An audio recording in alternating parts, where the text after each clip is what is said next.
फालतू चीज़ों को साइड रखते हुए हम अपने मेन कैरेक्टर का इंट्रो देखते हैं, जो कि यहाँ पर खुद ही अपनी दुख भरी दास्तान को सुनाने लगता है। और वो बताता है कि उसका नाम स्यूजिन है, जो कि यहाँ पर अनाथ है, और वो एक बूढ़े से मिस्टर लिन नाम के पर्सन के टेक केयर के अंदर है, जो कि बचपन से ही उसका काफ़ी अच्छे से ख्याल रखते हैं और उसे अपनी फैमिली का हिस्सा ही मानते हैं। लेकिन फैमिली के बाकी लोगों को भी ये चीज़ कहाँ अच्छी लगने वाली थी, यहाँ तक कि नौकर नौकरानियों को भी ये चीज़ काफ़ी ज़्यादा खराब लगती है। और वो लोग बिना किसी वजह के ही बचपन से ही मेरा तिरस्कार करने लगते हैं, और वो मेरे साथ हर वो बुरी चीज़ करने की कोशिश करते हैं जो कि वो कर सकते हैं। और मुझे ऐसा लगता है ना कि जैसे वो मुझे नीचा दिखाते हुए हमेशा यही बात कह रहे हो कि मैं इस फैमिली के अंदर आने के लायक ही नहीं हूँ। लेकिन मिस्टर लिन, जिनका रवैया मेरे प्रति काफी ज्यादा ही अलग था, वो हमेशा दूसरों की तरीके नहीं थे, क्योंकि वो हमेशा ही मेरे साथ खड़े रहते और वो हमेशा मेरी अच्छे से देखभाल करते थे। यहाँ तक कि अपनी ग्रैंड डॉटर का हाथ भी उन्होंने मेरे हाथों में दे दिया था, और उन्होंने इसके लिए उसके मॉम डैड से भी पूछना सही नहीं समझा, और उन्होंने हमेशा से ही हर चीज के अंदर मेरा सपोर्ट किया है, और वो जो भी मेरे लिए कर सकते थे उन्होंने वो सब कुछ किया है। लेकिन फिर भी चीजें मेरे साथ कभी भी अच्छी नहीं हुई। वह चीजें उतनी ज्यादा बुरी होती है जितनी ज्यादा मैं सोच भी नहीं सकता था, क्योंकि उसकी ग्रैंड डॉटर भी, जिसका नाम लिन क्यूसवान है, वो अभी हमेशा बाकी लोगों की तरीके ही मुझे क्रिटिसाइज करती रहती थी। यहाँ तक कि मेरी वाइफ होने के बावजूद भी उसने 3 सालों के अंदर मुझे एक बार भी छूने नहीं दिया खुद को, और इसके अलावा उसने ऐसा एक भी मौका नहीं छोड़ा जिस मौके के अंदर उसने मेरे साथ कुछ भी बुरा ना किया हो। लेकिन अभी हाल ही में क्यूसिन ने एकदम हद ही पार कर दी। उसने यहाँ पर अपनी छोटी सिस्टर की मदद से, मतलब बड़ी सिस्टर की मदद से, एक घटिया सा प्लान बनाया जिसके अंदर वही मेरे साथ करीब आ रही थी, और इस चीज को उन्होंने इस तरीके से दिखाया जैसे कि मैं उनके साथ कुछ गलत कर रहा हूँ। जहाँ पर फैमिली के बाकी मेंबर्स ने भी यहाँ पर घी तेल वाला काम किया, और यहाँ पर मिस्टर लिन भी क्या ही कर सकते थे, क्योंकि एक तो उनकी उम्र हो चुकी थी और वो अपने बुढ़ापे में मुझे कितना ज्यादा ही सपोर्ट कर सकते थे। और यहाँ पर उन दोनों बहनों ने भी इसी चीज का फायदा उठाया और इसी की मदद से मुझे फैमिली से बाहर निकलवा दिया, और वह भी पूरी तरीके से धक्के मारकर। लेकिन उन दोनों का मन तो यहाँ पर इतने से कहाँ भरने वाला था। उन्होंने तो यहाँ पर मेरे जाने के बाद मेरे को मारने के लिए गुंडों को भी हायर कर लिया था, और इन गुंडों को जितने पैसे मिले थे उसी पैसे के हिसाब से उन्होंने यहाँ पर मेरी ठुकाई की थी, क्योंकि उन्होंने मुझे यहाँ पर ज्यादा नहीं मारा, बल्कि इतना ही मारा जितने से मैं पूरा अधमरा हो जाऊं और 2-4 दिन के अंदर यहाँ वहाँ टहलते हुए खुद ही मर जाऊं। लेकिन मरने से पहले जब मेरी आंखें बंद हो रही थी, तभी मैंने एक खूबसूरत लड़की के 2 पैरों को देखा, और जब तक मैं अपनी निगाहों को ऊपर कर उस लड़की को देख पाता, तब तक मैं पूरी तरीके से अनकॉन्शियस हो चुका था। जिसके बाद मैंने अपनी आंखों को जैसे ही खोला, मुझे दिखाई पड़ा एक रेगिस्तान जहाँ पर काफी सारी तलवारें गाड़ी हुई थी। लेकिन पर मैं लहरों के ऊपर था। मुझे भी इस बारे में कुछ ठीक से तो नहीं पता, लेकिन मुझे एक आवाज सुनाई दी जो कि एक गोल्डन ड्रैगन की थी, और वो जस्ट मेरे सर के ऊपर ही था, और वो मुझे बुला रहा था। लेकिन मैं कभी चीज पर ध्यान ही नहीं दे पाया, बल्कि मैं इधर उधर देखते हुए ये कह रहा था कि आखिरकार वो कौन है जो कि मुझसे बात करना चाहता है, प्लीज मेरे सामने आओ। और मेरे इतना कहने के साथ ही मैं यहाँ पर देख पाता हूँ उनकी उन आंखों को, जो कि यहाँ पर काफी ज्यादा पावरफुल थी, और वो मेरे काफी ज्यादा करीब भी थी। और उस वक्त मैं अपने आप को फील कर पा था कि मैं पानी के काफी ज्यादा गहराई के अंदर हूँ, और मैं साफ साफ उस ड्रैगन के ऑरा को सेंस कर सकता था। जहाँ पर वो ड्रैगन एक बड़ी सी ब्रेथ को लेते हुए कहता है कि तुम ड्रैगन के वंश से हो, तो आखिरकार तुम यहाँ पर अपने आप को इतना ज्यादा असहाय कैसे पा सकते हो। जिस पल मैं यह चीज देखते हुए बहुत ज्यादा हैरान था, और मैंने हिम्मत जुटाते हुए उससे पूछा कि आखिरकार तुम हो कौन। जिस पल मैं देख पाया एक काफी ज्यादा खौफनाक मंजर को, जहाँ पर एक पर्सन मुझसे कह रहा होता है कि आखिरकार तुम मेरे बस एक डिसेंडेंट हो, और मुझे अफसोस है कि तुम यहाँ पर इतने ज्यादा वीक हो, और हालांकि यहाँ पर और कोई डिसेंडेंट मेरा बचा नहीं हुआ है, तो अफसोस मुझे यहाँ पर अपनी इनहेरिटेंस को बस तुम्हें ही देना पड़ेगा, क्योंकि यहाँ पर तुम इकलौते ही मेरे डिसेंडेंट बचे हुए हो। जिस पल मैं इस चीज को देखते हुए बहुत ज्यादा हैरान था, और मैं उस वक्त अपने घुटनों पर आ चुका था, जहाँ पर मैं उस पर्सन से एक ही बात पूछता हूँ कि आखिरकार तुम्हारा इस चीज से मतलब क्या था, क्या तुम कहीं मेरे फादर तो नहीं हो। जिस पर वो पर्सन अपने हाथों को आगे कर लेता है, और वो अपने हाथों में किसी तरीके की मैजिकल बॉल को बनाने लगता है, जिसे देखने के बाद मैं एकदम घबराया हुआ था, और मैंने अपनी आंखों को भी बंद कर रखा था, क्योंकि मैं इतना ज्यादा डर चुका था कि मेरे पास यहाँ पर कहने के लिए कुछ नहीं बचा हुआ था। मुझे लगा था कि मेरे मरने के बाद यह पर्सन सीधा ही मेरी आत्मा को मिटा देना चाहता है, लेकिन अफसोस मैं यहाँ पर उसके बारे में पूरी तरीके से गलत था। उसने यहाँ पर अपने हाथों से थोड़ी सी एनर्जी को रिलीज किया, और वह उसे मेरी तरफ रिलीज करते हुए कहता है कि तुम मेरी ब्लड लाइन से हो, तो फर्क नहीं पड़ता कि तुम मुझे समझते क्या हो, लेकिन तुम यहाँ पर इन सभी चीजों के लायक हो जो कि मैं तुम्हें यहाँ पर अभी देने वाला हूँ। मुझे यकीन है कि आगे तुम इसे पाकर कुछ बेहतर करोगे, तो तुम आगे बढ़ो और इसे अपने अंदर कंज्यूम करो, और मुझे यकीन है कि तुम आगे जाकर मुझे बिल्कुल भी डिसअपॉइंट नहीं करोगे, क्योंकि तुम यहाँ पर मेरी ब्लड लाइन से हो। और उसके इन्हीं शब्दों के बाद मैं देखता हूँ कि मेरे शरीर के अंदर बहुत ज्यादा एनर्जी फैल रही है, और मैं उसे जब काफी ज्यादा ही कंट्रोल करने की कोशिश करता हूँ, तभी मुझे फील होता है कि कोई मुझे उठा रहा है। जिसके बाद इस कॉमिक की स्टार्टिंग होती है, जहाँ पर हम देखते हैं एक मेड हमारे मेन कैरेक्टर की खुलती हुई आंखों को देखकर अपनी यंग लेडी को कह रही होती है कि यंग मिस, यहाँ पर इस बंदे की आंखें खुल रही हैं। जिस पर वो लड़की आगे आती है, और वो हमारे मेन कैरेक्टर से कहती है कि तुम यहाँ पर ज्यादा मत हिलो, तुम काफी ज्यादा ही इंजर्ड हो, और मुझे नहीं लगता कि तुम यहाँ पर ज्यादा हिल सकते हो, और मुझे लगता है कि तुम अपनी सीरियस इंजरी को ध्यान दो, और तुम यहाँ पर खुद को जितना जल्दी हो सके रिकवर करने की कोशिश करो, तब तक तुम यहाँ पर आराम से रह सकते हो। जहाँ पर हम देखते हैं अपने मेन कैरेक्टर को, जो कि वहाँ पर उठकर बैठ जाता है, और वो अपने सर को पकड़ते हुए कहता है कि आखिरकार मैं यहाँ पर क्या कब से बड़बड़ाए जा रहा था। लेकिन तभी हमारे मेन कैरेक्टर को कुछ चीजें याद आने लगती हैं, जहाँ पर वो उन चीजों को याद करते हुए कहता है कि आखिरकार मेडिसिन बुक का क्या मतलब होता है और एक सेलेस्टियल मार्शल आर्ट आखिरकार ये किस तरीके की चीज होती है, और आखिरकार उस पर्सन का मतलब क्या था कि मैं कोई ड्रैगन का डिसेंडेंट हूँ जो कि यहाँ पर इस पूरे वर्ल्ड के अंदर बस आखिरी बचा हुआ है। तभी हम देखते हैं वो लेडी वहाँ पर डॉक्टर को बुलाने लगती है और वो कहती है कि डॉक्टर यहाँ पर आपका ये पेशेंट उठ चुका है, और वह लड़की डॉक्टर को बुलाने के बाद हमारे मेन कैरेक्टर से कहती है कि तुम यहाँ पर काफी ज्यादा ही जख्मी हो, तो जब तक तुम यहाँ पर पूरी तरीके से ठीक नहीं हो जाते तब तक तुम्हें यहीं पर रुकना पड़ेगा और आराम करना पड़ेगा, और तुम्हें यहाँ पर जब ठीक हो जाओगे तब तुम यहाँ से जा सकते हो। जिस बात को सुनने के बाद शिव सिंह यहाँ पर उस लड़की को थैंक्स कहता है, जिसके बाद शिव सिंह वहाँ पर उस लड़की से उस लड़की का नाम पूछने लगता है और वो उससे कहता है कि प्लीज मिस आप अपना नाम बता सकती हैं, जब मैं यहाँ पर ठीक हो जाऊंगा तब मैं आपके फेवर को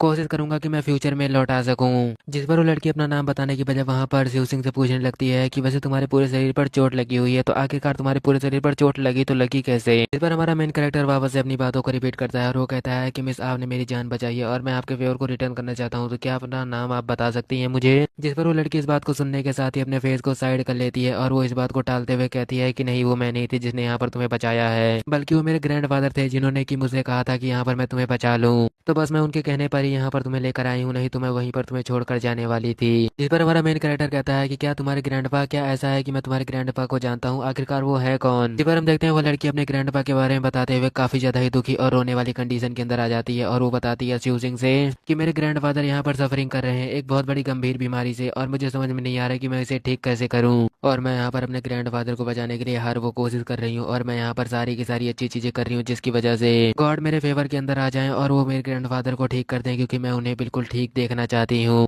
जिस पर हमारा मेन कैरेक्टर कहता है हाँ मैं इसे मेन कैरेक्टर कहूंगा, क्योंकि शिव सिंह कहना काफी ज्यादा ही अजीब बन रहा है, जो कि कहता है उस लड़की से कि वैसे मैंने भी मेडिकल के बारे में थोड़ी बहुत पढ़ाई कर रखी है, भले ही मुझे कोई डिग्री ना मिली हो, बट मैं थोड़ा बहुत तो जानता ही हूँ, तो क्या तुम अपने ग्रैंडफादर से मुझे मिलने दोगी। जिस पर वो लड़की हमारे मेन कैरेक्टर को देखने लगती है और वो उससे कहती है कि आखिरकार मैंने उन्हें काफी सारे डॉक्टर्स को दिखाया है और आखिरकार तुम ऐसा क्यों सोचते हो कि तुम इन्हें ठीक कर लोगे, और वैसे भी तुमने तो यहाँ पर बस थोड़ी बहुत मेडिकल की पढ़ाई कर रखी है ना। जिसके बाद हमारा मेन कैरेक्टर वहाँ पर कुछ कहता तो है, लेकिन उसके बाद वह सीन वहीं पर कट हो जाता है और हमें दिखाया जाता है यहाँ पर उस लड़की के ग्रैंडफादर को, जैसे कि वहाँ पर डॉक्टर बता रहे थे उस वक्त कि ग्रैंडफादर आप इस वक्त ना यहाँ पर अपने मानसिक तनाव की वजह से थोड़े बीमार हैं, और इसके अलावा आपके अंदर की यंग एनर्जी जो कि यहाँ पर आपकी बॉडी को काफी ज्यादा ही प्रॉब्लम दे रही है, और यहाँ पर आपकी बॉडी को हद से ज्यादा ही थकाती जा रही है, जिस वजह से आपको ऐसा लग रहा है। मैंने यहाँ पर आपको कुछ दवाइयाँ दे दी हैं, अगर आपने इसे खा लिया और ऐसे ही टाइम पर लेते रहेंगे तो आप जल्दी ही पूरी तरीके से ठीक हो जाएंगे और एकदम पहले जैसे जवान बन जाएंगे। जिस पर हम देखते हैं हमारा मेन कैरेक्टर अंदर आता है और वो कहता है कि नहीं नहीं, शायद आपको कोई गलतफहमी हुई है, वो तो यहाँ पर कुछ घंटों के ही मेहमान बचे हुए हैं, या शायद कुछ दिनों के या फिर महीनों के, क्योंकि तुम उनका काला होता हुआ माथा नहीं देख सकते, और मुझे डर है कि अगर इसका जल्दी ही इलाज नहीं किया जाएगा तो ये बहुत जल्दी ही निकल लेंगे। जिस पर हम देखते हैं वो लड़की यहाँ पर हमारे मेन कैरेक्टर को रोकते हुए कहती है कि रुक जाओ, आखिरकार ये तुम क्या कह रहे हो, और वैसे भी तुम किसी डॉक्टर को ऐसे ही मेडिकल थोड़ी ना सिखा सकते हो, अपने आप को थोड़ा कंट्रोल तो करो। जिस पर वो डॉक्टर भी कहता है कि हाँ बच्चे तो खुद को कंट्रोल करने की कोशिश कर, तू यहाँ पर काफी ज्यादा ही एरोगेंट होता जा रहा है, तेरे को क्या लगता है कि तू यहाँ पर काफी ज्यादा बड़ा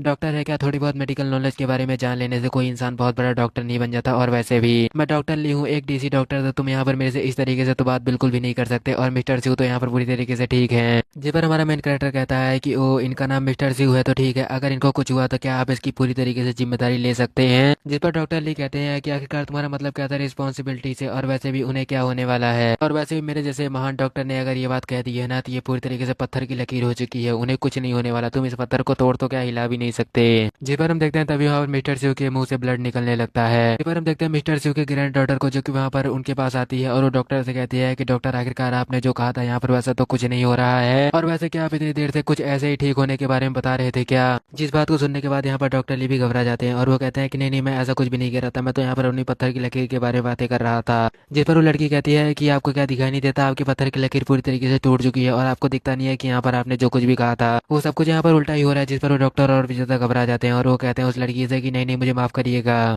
इसके बारे में मैं भी ज्यादा कुछ नहीं जानता और मैं शायद ही इसे क्योर कर पाऊंगा। जिस पर हमारा मेन कैरेक्टर कहता है कि शायद मुझे लगता है कि यही टाइम है कि मुझे यहाँ पर आगे आना चाहिए, और ऐसा करने के साथ ही हमारा मेन कैरेक्टर जाकर मिस्टर जू के सर पर हाथ रखता है और वो कहता है कि मिस्टर जू की बॉडी इसे और भी ज्यादा देर तक नहीं झेल सकती, मुझे लगता है कि मुझे इन्हें जल्दी से ही क्योर करना पड़ेगा, भले ही तुम मेरी बात पर भरोसा ना करो। पर हम देखते हैं वो लड़की एकदम डर चुकी थी और वो कहती है कि तुम भले ही मेरे ग्रैंडफादर के साथ जो करना चाहो कर सकते हो, बट मैं चाहती हूँ कि तुम उन्हें प्लीज बचा लो, और मुझे फर्क नहीं पड़ता तुम्हारी एज से, अगर तुम मेरे ग्रैंडफादर को बचा लोगे तो शिव फैमिली कभी भी तुम्हारी इस काइंडनेस को नहीं भूलेगी। जिस पर हम देखते हैं हमारा मेन कैरेक्टर अपने अंदर की ताकत को इस्तेमाल करने लगता है उन्हें क्योर करने के लिए, और वह अपनी पावर को उनके दिमाग के अंदर भेजते हुए उनकी मेंटल इलनेस को ठीक कर रहा होता है, और वो उन्हें बचाने के बारे में कहता है। वो अभी अपने मन के अंदर बार बार। और हमारे मेन कैरेक्टर के ऐसा करने की वजह से वहाँ पर एक स्पिरिचुअल ड्रैगन फॉर्म होता है जो कि उनके सर के अंदर जाने लगता है। और उस ड्रैगन के अंदर जाने की वजह से मिस्टर सी को यहाँ पर जन्नत मिल चुकी होती है और वो अपने आप को काफी ज्यादा ही हल्का महसूस कर रहे होते हैं। और हम देखते हैं कि इसी के साथ उनके आसपास का एटमॉस्फेयर भी काफी ज्यादा ही चेंज हो चुका होता है। जिसके बाद मिस्टर सी वहाँ पर खांसने लगते हैं और इसके साथ ही वहाँ पर उनकी ग्रैंड डॉटर उनके पास आती है और वो पूछती है कि ग्रैंडफादर आखिरकार क्या आप ठीक हैं। जिस पर मिस्टर सी जब हाँ में रिप्लाई करते हैं तो डॉक्टर के तो पूरी तरीके से होश उड़ चुके थे और वो कहता है घबराते हुए अपने मन के अंदर कि आखिरकार इस बच्चे ने आखिरकार ऐसा कर कैसे दिया। और वो इस बारे में सोचते हुए अपने मन के अंदर कहते हैं कि ना इट लगी ना फिटकरी, काम हो गया एकदम फ्री, लेकिन आखिरकार ये हुआ तो हुआ कैसे। मतलब कि मैं यहाँ पर इतना बड़ा डॉक्टर होने के बावजूद भी इतनी सारी मेडिसिन और इतनी सारी चीजों को वेस्ट कर रहा था। जिस पर मिस्टर जो कहते हैं कि बच्चे तुम काफी ज्यादा ही टैलेंटेड हो और मैं पहले से काफी ज्यादा बेहतर महसूस कर रहा हूँ, तो आखिरकार तुम्हारी इस काइंडनेस को शिव फैमिली कभी नहीं भूलेगी। तो मुझे बताओ कि आखिरकार क्या यहाँ पर कुछ ऐसा है जो कि मैं यहाँ पर तुम्हें दे सकता हूँ। जी पर हम देखते हैं हमारा मेन कैरेक्टर कहता है कि नहीं नहीं, मुझे यहाँ पर किसी चीज की कोई भी जरूरत नहीं है और वैसे भी वो तो यहाँ पर मिस यू थी जिन्होंने कि यहाँ पर मुझे बचाया था, और अगर वो मुझे नहीं बचाती तो मैं तो पहले ही मर चुका होता। और वैसे हमें अभी तक इस लड़की का नाम तो नहीं बताया गया, लेकिन ये शिव फैमिली से रिलेटेड है, तो बस मैंने यहाँ पर इसके सरनेम का यूज कर लिया। जी पर हम देखते हैं हमारे मेन कैरेक्टर की बातों को सुनने के बाद यहाँ पर मिस यू हंसने लगती हैं और इसी के साथ मिस यू वहाँ पर हमारे मेन कैरेक्टर के पास चली जाती हैं और वो हमारे मेन कैरेक्टर से कहती हैं कि मैंने यहाँ पर ज्यादा कुछ नहीं किया और अगर मेरी जगह पर कोई और भी होता ना तो वो भी तुम्हें बचाने के लिए यही करता जो कि मैंने यहाँ पर किया है। जिसके बाद मिस यू हमारे मेन कैरेक्टर से कहती हैं कि वैसे हॉस्पिटल के अंदर तुमने मेरा नाम पूछा था ना, तो मेरा नाम मिस यू है और मैं यू फैमिली की यंग लेडी हूँ और तुम्हें यहाँ पर मेरे साथ बहुत ज्यादा पोलाइट होने की कोई भी जरूरत नहीं है, तुम मुझे मेरे नाम से भी बुला सकते हो। और यह सुनने के बाद हमारा मेन कैरेक्टर उन्हें वापस से थैंक्स कहता है और वो अपने मन के अंदर कहता है कि सच में ये लड़की काफी ज्यादा ही खूबसूरत है और सच में शिव फैमिली की यह लड़की लिन फैमिली की उन दोनों लड़कियों से बहुत ज्यादा ही अच्छी है और एक बार में ही बताने पर इसे मेरा नाम याद रह गया।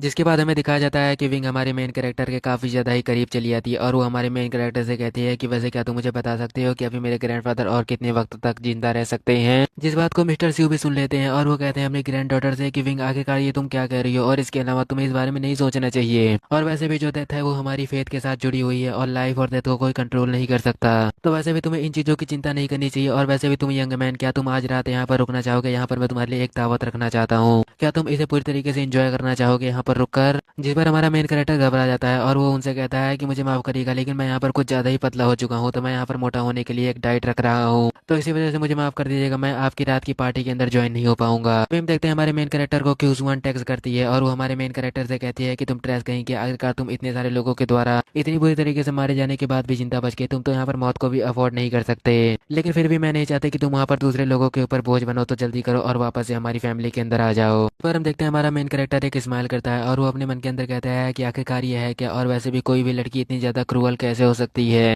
जिसके बाद हमारा मेन कैरेक्टर कहता है कि मुझे माफ कर दीजिएगा, मुझे यहाँ पर एक जरूरी काम आ गया है, तो मुझे अभी तो यहाँ से जाना पड़ेगा, लेकिन मुझे अभी आपका एक दो बार और इलाज करना पड़ेगा, तो मैं आपका टाइम पर इलाज करने के लिए वापस चला आऊंगा ताकि आप जल्दी ठीक हो सके। जी पर हम देखते हैं मिस विंग कहती है हमारे मेन कैरेक्टर से कि क्या मैं तुम्हें कंपनी देने के लिए दरवाजे तक आऊं या फिर मैं तुम्हें तुम्हारे घर तक छोड़ कर आऊं। और हम देखते हैं कि ऐसा कहने के बाद मिस विंग हमारे मेन कैरेक्टर की कोई बात ही नहीं सुनती और वो जबरदस्ती मेन कैरेक्टर को वहां से लेकर जाने लगती है। जिसके बाद हम देखते हैं मिस यू को जो कि वहां पर बैठे हुए थे और वो अपने पास एक बॉडीगार्ड को बुलाते हैं और वो उससे कहते हैं कि वैसे ये हमारी फैमिली के लिए है और मैं नहीं चाहता कि फैमिली के अंदर फ्यूचर के अंदर कुछ ऐसा हो जाए जिसका मुझे रिग्रेट रहे, तो मैं चाहता हूँ कि तुम जल्दी जाओ और उसके बैकग्राउंड के बारे में सारी चीजें पता करो और मुझे इस बारे में बताओ। जिस पर उनका बॉडीगार्ड कहता है कि आप बिल्कुल भी चिंता मत कीजिए, मैं कल शाम तक इन सारी चीजों को तैयार कर दूंगा। जिसके बाद सीन कट होता है और हमें दिखाया जाता है हमारे मेन कैरेक्टर को जो कि वहां पर क्यूसवान के बुलाने पर उस जगह पर आ चुका होता है जहां पर उसने बुलाया था। जिस पर हम देखते हैं क्यूसवान को जो कि काफी ज्यादा गुस्से में कहती है कि यू बास्टर्ड कहीं क्या कर, तुम्हें इतनी ज्यादा देर कैसे हो गई यहाँ पर आने में, तुम्हें पता है कि मैं कितनी देर से तुम्हारा वेट कर रही थी। जिस पर हमारे मेन कैरेक्टर को भी यह बात हजम नहीं होती और वो उसे कहता है कि तुम मेरा वेट कर रही थी, आखिरकार ये क्या मजाक है। जिस पर वो लड़की कहती है कि स्टूपिड कहीं के,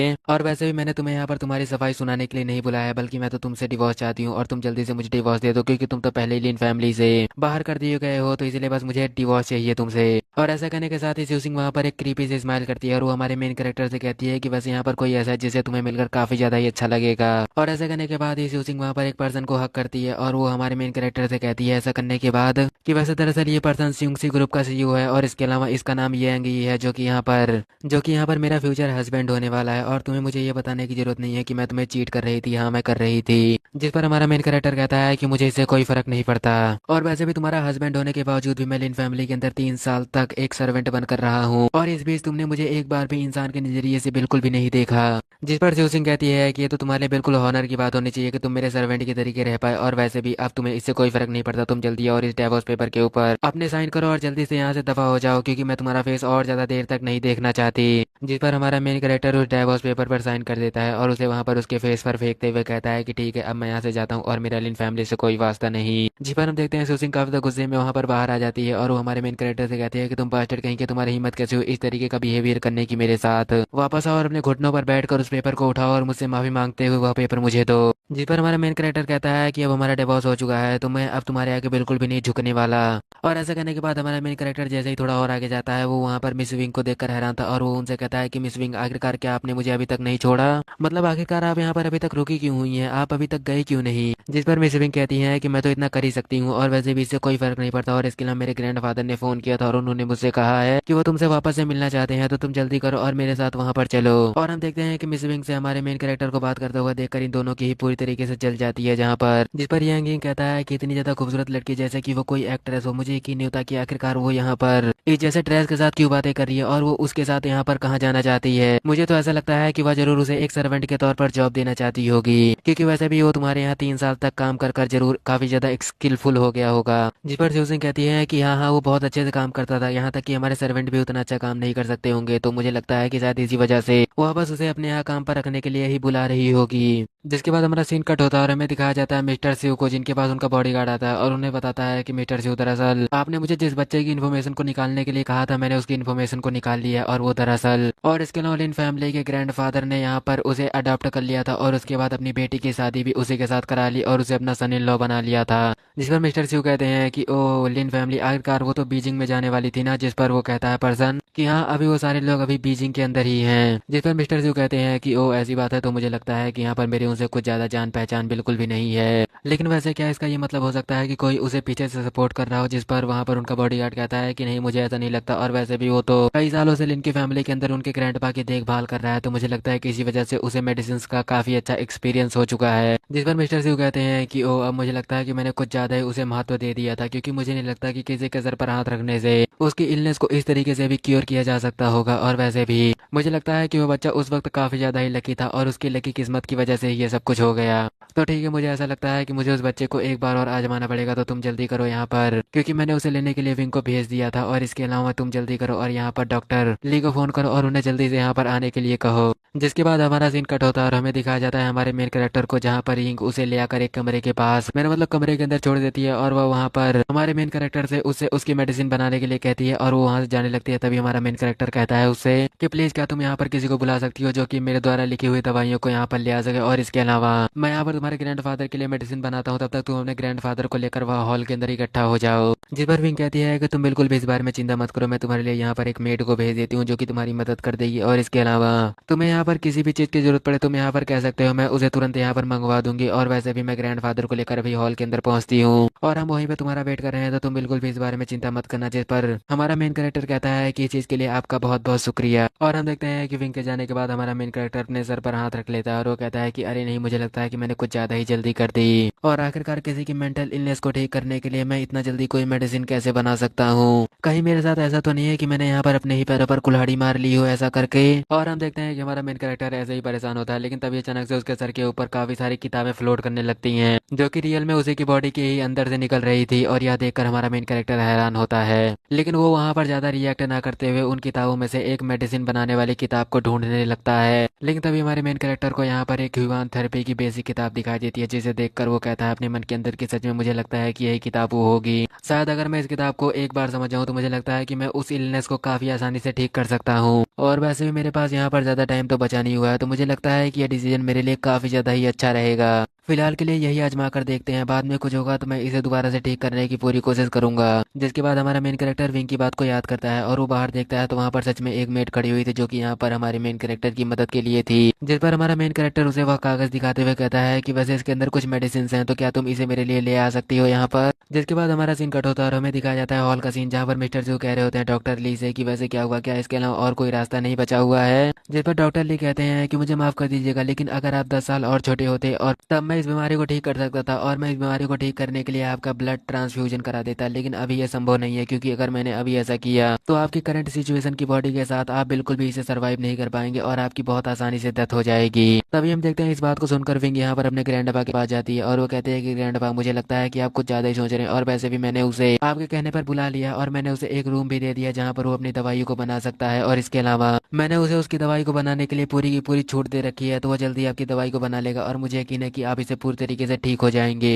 जिस पर उसके ग्रैंडपा कहते हैं कि मुझे लगता है कि तुम यहाँ पर कुछ ज्यादा ही सोच रही हो और वैसे भी वो लिन फैमिली से बिलोंग करता है और इसके अलावा उसके पास कुछ ज्यादा अच्छी स्किल्स नहीं है। वो थोड़ा बहुत दवाइयों के बारे में जानता होगा, लेकिन उसने जब मेरे सर पर हाथ रखा था वो जरूर एक तुक्का होगा या फिर जरूर उसकी किस्मत उस वक्त ज्यादा ही अच्छी थी जिस वजह से मैं उस वक्त थोड़ा बहुत ठीक हो पाया था। लेकिन ये कोई भी सेंस नहीं बनाता कि उसने मेरे सर पर हाथ रखकर ही मुझे ठीक कर दिया था। जिस पर विंग कहती है कि आखिरकार वो हमसे झूठ क्यों बोलना चाहेगा और वैसे ही मुझे यकीन है कि वो जरूर कुछ ना कुछ जानता है और वो उसे ठीक कर लेगा। तो मुझे लगता है कि ग्रैंडपा आपको यहाँ पर इतना ज्यादा नेगेटिव नहीं सोचना चाहिए। तभी हमारा मेन कैरेक्टर वहाँ पर आता है और वो आते हुए कहता है कि मिस्टर सिंह, मुझे लगता है कि मैंने यहाँ पर आपको काफी ज्यादा इंतजार करवाया होगा, लेकिन मैंने इसे बना लिया है और मुझे लगता है कि आप इसकी वजह से पूरी तरीके से ठीक हो पाएंगे, लेकिन आप इसकी मदद से इतना जल्दी भी ठीक नहीं हो पाएंगे। मुझे लगता है कि आपको इसके बाद भी थोड़ा बहुत ट्रीटमेंट करवाना पड़ेगा, लेकिन ये हाल ही में आपको थोड़ा बहुत तो स्वस्थ कर ही सकता है। और हम देखते हैं उस बिल को जो कि यहाँ पर एक ब्लैक कलर का स्मोक छोड़ रही थी और ऐसा लग रहा था जैसे कि एक फेल एक्सपेरिमेंट है। और हम देखते हैं कि डायरेक्टली उस मेडिसिन को देखकर हैरान थे और वो कहते हैं कि बच्चे, आखिरकार ये तूने क्या बना दिया है? कहीं तूने हजारों पॉइजन को मिलाकर कोई बहुत बड़ा पॉइजन तो नहीं बना दिया है? आखिरकार तूने इसे बनाया तो बनाया कैसे? क्योंकि यह चीज इतनी ज्यादा भयानक है ना कि इसकी स्मेल ही किसी को बेहोश कर सकती है और कमजोर दिल वाले तो यहाँ पर कोमा के अंदर भी जा सकते हैं इसे सूंघ कर। और हम देखते हैं कि जिसे मेडिसिन खानी होती है उसके तो पूरी तरीके से होश ही उड़ चुके होते हैं कि क्या मैं इसे खाऊंगा, और बाकी दोनों को तो यहाँ पर उल्टी आ रही होती है उसे सूंघ कर ही। लेकिन हमारा मेन कैरेक्टर उसकी तारीफ करते हुए कहता है कि आखिरकार मैंने इसे बनाने में बहुत ज्यादा मेहनत की है और इसके अंदर बहुत कमाल की मेडिसिन का मैंने यूज किया और इसके अलावा ये काफी ज्यादा बेहतरीन पिल है। जिस पर डॉक्टर ली कहते हैं कि क्या ये एक पिल है? मुझे तो लगता है कि हजारों मरे हुए कुत्तों का दिल है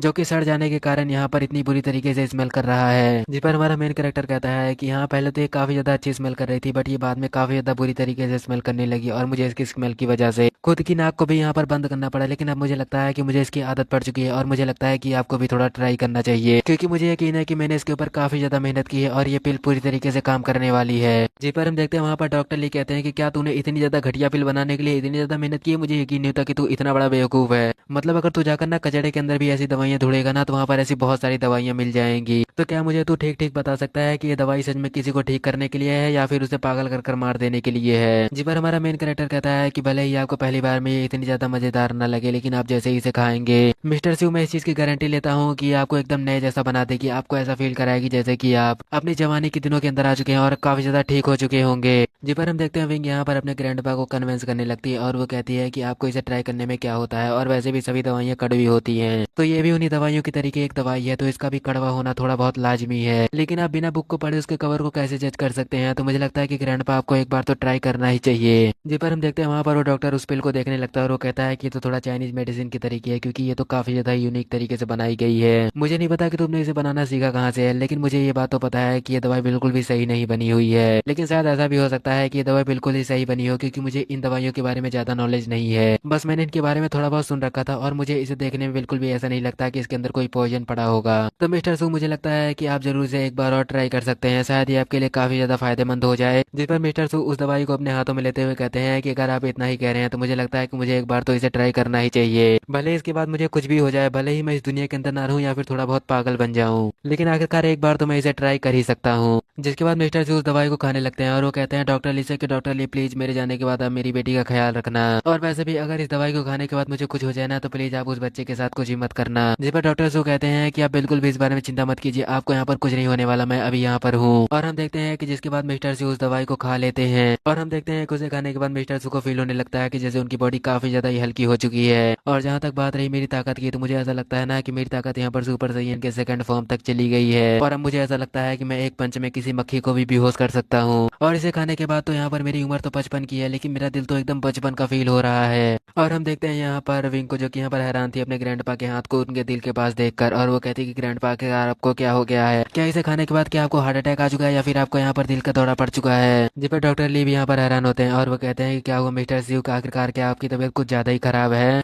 जी पर मिस्टर स्यू कहते हैं कि नहीं ऐसी बात नहीं है, बल्कि मुझे ऐसा लगता है ना कि जैसे कि मैं 10 साल और ज़्यादा जवान हो चुका हूँ, और वैसे भी ये दवाई बहुत ज़्यादा कमाल की है, और मुझे ऐसा लगता है ना कि जैसे कि मैं ब्लड ट्रांसफ्यूजन को बहुत आराम से कर सकता हूँ। और हम देखते हैं कि इस प्रोग्रेस को देखकर वहाँ पर डॉक्टर ली यहाँ पर हैरान होते हैं, और वो हमारे मेन कैरेक्टर के हाथ को पकड़ते हुए कहते हैं कि भाई आखिरकार तूने ऐसा क्या कर दिया, कि मतलब तूने उन्हें ऐसी कौन सी दवा खिलाई थी जिसकी वजह से वो इतना ज़्यादा ही रिलैक्स हो चुके हैं। जिस पर हमारा मेन कैरेक्टर कहता है कि नहीं नहीं, दरअसल मैंने यहाँ पर ना बस अंधेरे के अंदर तीर मारा था। जिस पर डॉक्टर ली कहते हैं कि क्या ऐसा कौन सा अंधेरे के अंदर तीर मारा था जिसकी वजह से वो इतने ज्यादा ठीक महसूस कर रहे हैं। तभी मिस्टर जी हमारे मेन कैरेक्टर के पास आते हैं और वो उससे कहते हैं कि बच्चे मुझे माफ कर देना कि मैंने तुझे पहले इतना ज्यादा गलत समझ लिया था, और वैसे भी तू तो काफी ज्यादा कमाल का है, तो मैं तुझे कंपनसेशन के तौर पर कुछ देना चाहता हूँ, और वैसे मैंने हाल ही में माउंटेन के ऊपर एक विला खरीदा है। जी पर हमारा मेन कैरेक्टर कहता है कि नहीं नहीं बिल्कुल भी नहीं, मैं कोई विला आपसे नहीं ले सकता। जी पर मिस्टर शिव कहते हैं कि तुझे तो ये लेना ही पड़ेगा, क्योंकि तुझे पता है कि तूने यहाँ पर किसकी लाइफ बचाई है, नहीं पता ना, तो फिर इस विले को ले ले और जाने दे इसे। जी पर हमारा मेन कैरेक्टर इस बात को सुनकर हैरान होता है, लेकिन वो इस चीज के लिए तैयार हो जाता है हंसते हुए। जिसके बाद हमें उसी विले का सीन दिखाया जाता है जहाँ पर हमारा मेन कैरेक्टर खड़ा होकर उसी को देख रहा था। लेकिन तभी हम देखते हैं हमारे मेन कैरेक्टर की नजर वहाँ पर शिव सिंह के ऊपर पड़ जाती है, जो कि वहीं पर थी, और वह उसे देखते हुए कहता है कि शिव सिंह आखिरकार तुम और यहाँ पर ये किसी सपने की तरह है, जो कि मैंने बहुत पहले ही देखना छोड़ दिया है, और इसके अलावा तुम यहाँ पर करके आ रही हो, तुम जैसी एरोगेंट लड़की, हमारा यहाँ पर पहले से ही तलाक हो चुका है, तो तुम जल्दी करो और यहाँ से दफा हो जाओ। जी पर शिव सिंह कहती है कि तुम होते कौन हो मुझे यहाँ से भेजने वाले, और आखिरकार क्या तुमने खुद को देखा है कभी, तुम जैसे बेवकूफ और ट्रैश इंसान के पास कोई भी क्वालिफिकेशन नहीं है इस माउंटेन के ऊपर खड़े होने की भी, तो तुम इस विलेज से जितना जल्दी हो सके उतना जल्दी दूर चले जाओ। जी पर हमारा मेन कैरेक्टर कहता है कि अगर तुम इसके लिए क्वालिफाइड हो तो तुम यहाँ पर क्या कर रही हो, और वैसे भी मैं तो यहीं पर रहता हूँ। जी पर शिव सिंह इस बात को सुनकर हंसने लगती है, और वो कहते हैं कि क्या उतनी सारी पिटाई खाने के बाद क्या तुम्हारा दिमाग यहाँ पर खराब हो चुका है, ओ अफसोस, मुझे लगता है कि मुझे वहाँ पर उन लोगों से तुम्हें यहाँ पर धीरे मारने के लिए कहना चाहिए था।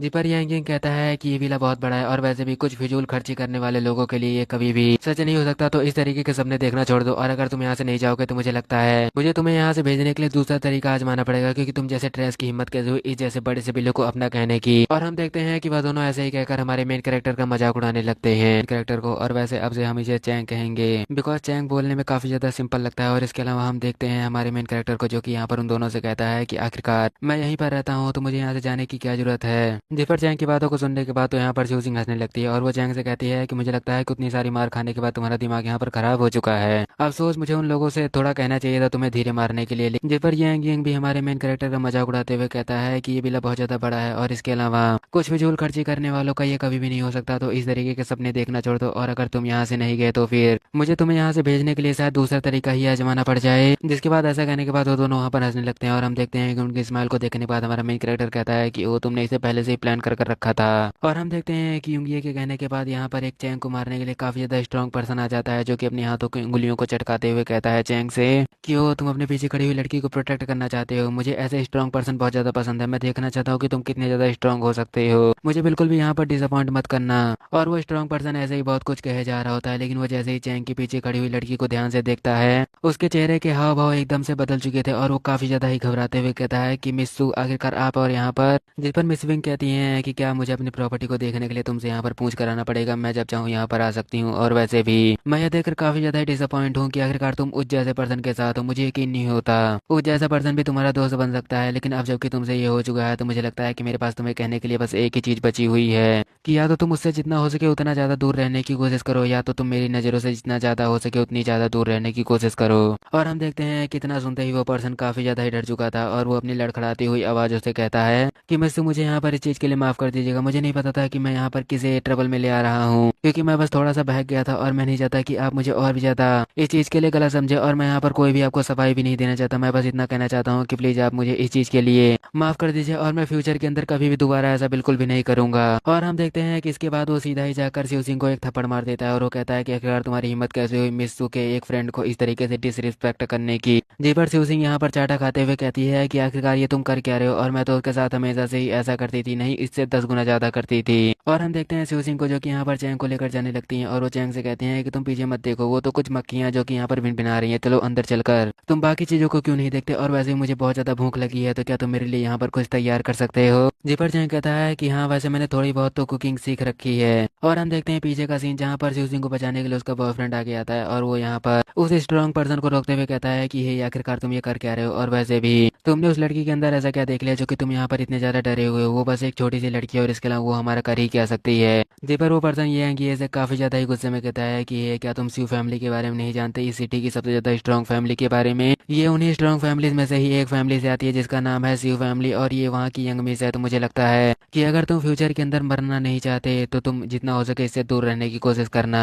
जिसके बाद हमारा सीन कट होता है अंदर की तरफ, जहाँ पर हम देखते हैं हमारा मेन कैरेक्टर वहाँ पर मिस विंग को काफी सारे डिलीशियस फूड को बनाकर उन्हें सर्व कर रहा होता है, जिसे खाकर वहाँ पर मिस विंग कहती है कि ये तो बहुत ज्यादा डिलीशियस है, मैंने कभी इतना अच्छा फूड खाया नहीं है और वैसे भी तुम्हारी स्किल्स बहुत ज़्यादा अच्छी हैं, मुझे यकीन नहीं होता कि तुम इतनी सारी अच्छी चीज़ें कर सकते हो। तो मुझे समझ में नहीं आ रहा है कि आखिरकार तुम्हारी एक्स वाइफ से तुम्हारा इस तरीके से डिवोर्स कैसे हो गया। जी पर हमारा मेन कैरेक्टर कहता है कि वो बस पेपर से ही मेरी वाइफ थी और इसके अलावा हमारा आपस में कोई लेना देना नहीं था। यहाँ तक कि उसने मुझसे कभी अच्छे से बात भी नहीं की, जिस बात को सुनकर यहाँ पर मिस विंग कहती है कि तुम ये क्या कह रहे हो और वैसे भी क्या सच में तुम यहाँ पर इतनी ज़्यादा घटिया लाइफ को जी कर आए हो। और हम देखते हैं कि ऐसा कहते हुए यहाँ पर मिस विंग को हमारे मेन कैरेक्टर के ऊपर क्रश आ चुका था। वैसे हमारे मेन कैरेक्टर को भी आ चुका था, लेकिन यहाँ पर हमें बस मिस विंग की फीलिंग्स को दिखाया जाता है, जहाँ पर मिस विंग कहती है अपने मन के अंदर कि वाह ये तो कितना ज़्यादा अमेजिंग है, ऐसा लगता है कि गॉड भी मेरे साथ है। मुझे लगता है कि उसकी वाइफ को इसके टैलेंट के बारे में अभी तक कुछ भी नहीं पता होगा, शायद वो कभी इसकी काबिलियत को जज ही नहीं कर पाई। मुझे लगता है कि अभी भी मेरे पास एक चांस है। और हम देखते हैं कि ऐसा कहने के साथ ही मिस विंग यहाँ पर हमारे मेन कैरेक्टर को देखने लगती है और हमारा मेन कैरेक्टर भी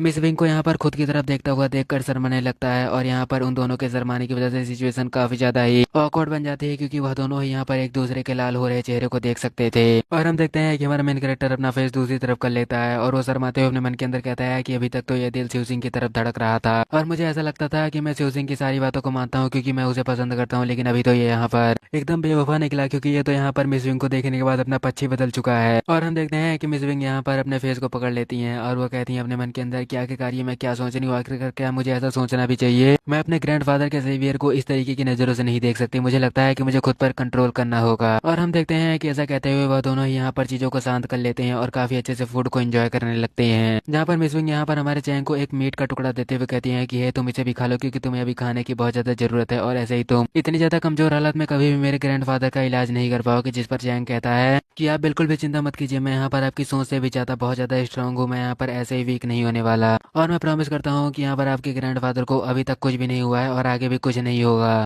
जी पर हम देखते हैं मिस विंग यहाँ पर हमारे मेन कैरेक्टर को देखने लगती हैं और वह उसे देखते हुए कहती हैं अपने मन के अंदर कि मैं नहीं जानती कि आखिरकार हमारी फैमिली के अंदर फ्यूचर में क्या होने वाला है, लेकिन आखिरकार ये पर्सन, इसे देखकर मैं ये तो बता सकती हूँ कि ये फ्यूचर के अंदर बहुत ज्यादा बड़ी बड़ी चीजें करने वाला है और अगर ये हमारी फैमिली के साइड होगा तो हमारी फैमिली को भी इससे बहुत ज्यादा फायदा होने वाला है। जिसके बाद हमें दिखाया जाता है थोड़ी देर बाद का सीन, जहाँ पर हमें मिस विंग के ड्राइवर को दिखाया जाता है, जो कि वहाँ पर मिस विंग को उनके घर पर ले जाते हुए कह रहा होता है कि मिस विंग मुझे नहीं लगता कि बिल्कुल भी सही रहेगा उस जैसे पर्सन के साथ आपकी इतनी ज्यादा क्लोज रिलेशनशिप रहना, क्योंकि आप वैसे भी शिव फैमिली की यंग मिस हैं और इसके अलावा मैं नहीं चाहता कि आपके कोई बुरे रूमर यहाँ वहाँ फैले। जे पर मिस विंग कहती है कि आखिरकार इसके अंदर गलत ही है और वैसे भी लोग जो सोचते हैं वैसा वो सोच कर ही रहते हैं, हम उन्हें रोक नहीं सकते ऐसा करने से, ऐसे नहीं तो वैसे वह लोग किसी न किसी वजह से कमियां निकाल ही लेंगे मेरी। जी पर हम देखते हैं वो ड्राइवर बताता है कि आप यहाँ पर शिव फैमिली की यंग मिस हैं और इसके अलावा आप शिव फैमिली के हेड की बेटी भी हैं। तो मुझे लगता है कि अगर आप हेड की बेटी हैं तो यहाँ पर आपको काफी ज्यादा संभल कर रहना चाहिए और इसके अलावा वो पर्सन आपके लिए बिल्कुल भी ज्यादा ठीक नहीं है, क्योंकि हम सभी को यहाँ पर उसके पास्ट के बारे में पता है और उसने अपने पास्ट के अंदर ज्यादा कुछ अच्छा नहीं किया है। उसकी लाइफ एक सर्वेंट जैसी थी और वो एक अनाथ भी है, तो इसके अलावा मुझे नहीं लगता कि वो यहाँ पर क्वालिफाइड भी है आपके साथ होने की, और वो तो यहाँ पर बस एक विले को ढूंढ रहा था अपने रहने के लिए, जो कि अब उसे मिल चुका है। तो मुझे नहीं लगता कि उसका आपके साथ रहना ज्यादा अच्छा रहेगा।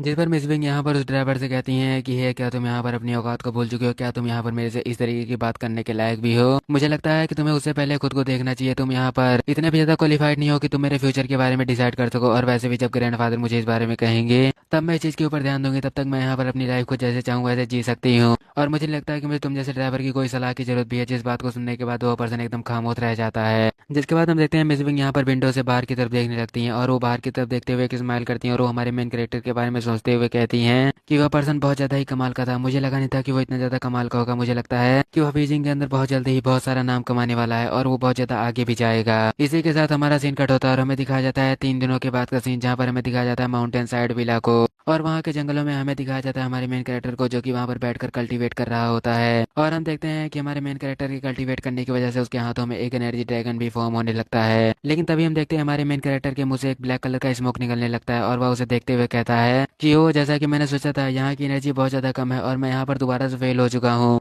लॉन्गसिंग माउंटेन यहाँ के जंगलों में स्पिरिचुअल एनर्जी बहुत ज्यादा ही कम है, तो मुझे लगता है मुझे इससे भी ज्यादा एक बेहतरीन जगह को ढूंढना पड़ेगा जहाँ पर मैं अपने आप को कल्टीवेट कर और ज्यादा पावरफुल बना सकूँ। लेकिन यहाँ पर फिर भी मैं यहाँ पर 3 दिनों के अंदर बहुत ज़्यादा स्ट्रॉन्ग बन चुका हूँ और इसके अलावा यहाँ पर मेरी कल्टीवेशन के अंदर भी बहुत ज़्यादा इंप्रूवमेंट हुई है, क्योंकि यहाँ पर मैंने उस सीक्रेट टेक्निक को यूज़ किया जो कि मेरे फादर ने मुझे अपनी इनहेरिटेंस के अंदर दी थी, जो कि यहाँ पर बहुत ज़्यादा स्ट्रॉन्ग है और मैंने उसे सीख लिया, जिसकी मदद से मैं यहाँ पर 10 माइल्स के अंदर जितनी भी स्पिरिचुअल एनर्जी है उसे खींचकर अपने आप को कल्टीवेट बहुत आराम से कर सकता हूँ। और ये बेहतरीन सी जगह तो मेरा काम और भी ज़्यादा आसान किए जा रही है, लेकिन यह फिर भी बिल्कुल भी पर्याप्त नहीं है कि मैं यहाँ पर जल्दी से अपनी पावर को अगर नहीं बढ़ाता हूँ, क्योंकि मुझे अपनी पावर को और भी ज़्यादा बढ़ाना पड़ेगा। और हम देखते हैं कि ऐसा कहते हुए चैंग यहाँ पर मिस विंग के बारे में ही सोच रहा होता है और वो अपने आप को मोटिवेट करते हुए कहता है कि मैं यहाँ पर मिस विंग को अपना बना कर ही रहूंगा, और वैसे भी इतनी काइंड लड़की को कोई अपने हाथ से कैसे जाने दे सकता है, मैं उसे कभी भी अपने हाथ से जाने नहीं दूंगा। लेकिन तभी हमारा मेन कैरेक्टर यहाँ पर खुद को कंट्रोल करने लगता है और वो कहता है कि आखिरकार ये क्या हो रहा है, मुझे मैं ये सब क्या सोच रहा हूँ, और आखिरकार क्या मैं यहाँ पर सच में मिस विंग को काफी ज्यादा ही पसंद करने लगा हूँ। लेकिन ऐसा कैसे हो सकता है, मैं यहाँ पर वो जैसी लड़की को कैसे पसंद कर सकता हूँ, वो तो यहाँ पर किसी बड़ी फैमिली के अंदर जाने के लायक है